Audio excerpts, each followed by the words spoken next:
40 days, 40 mornings of the same thundering voice rolling across the valley of Elah, and 40 days of silence from the army of Israel. His name was Goliath of Gath, 9 feet tall, bronze armor weighing 5,000 shekels, a spear like a weaver's beam. 1 Samuel 17 tells us that when the Israelite soldiers saw him, they fled in terror, every single one of them.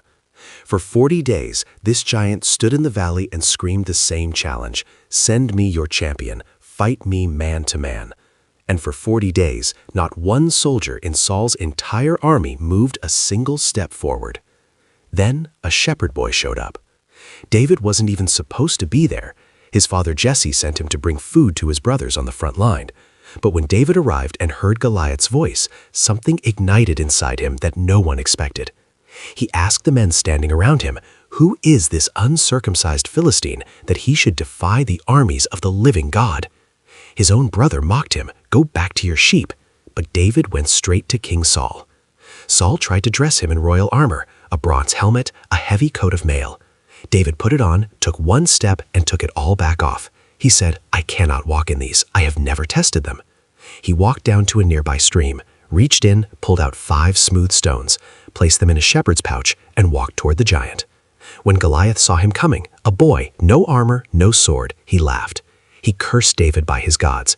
He said, "Come to me, and I will give your flesh to the birds of the air." And David answered him, "You come against me with sword and spear and javelin, but I come against you in the name of the Lord of hosts, the God of the armies of Israel, whom you have defied. This day the Lord will deliver you into my hand, and the whole earth will know that there is a God in Israel." David ran toward Goliath. He reached into his bag, set the stone in his sling, and released it. The stone struck Goliath in the forehead. The giant swayed, and then 9 feet of bronze and terror crashed face down into the valley. One stone, one moment, one boy who believed that the battle belonged to God. 1 Samuel 17, verse 50. So David prevailed over the Philistine with a sling and a stone. The giant had an army behind him. David had a name above every name. And that. Please like and subscribe to this channel for more interesting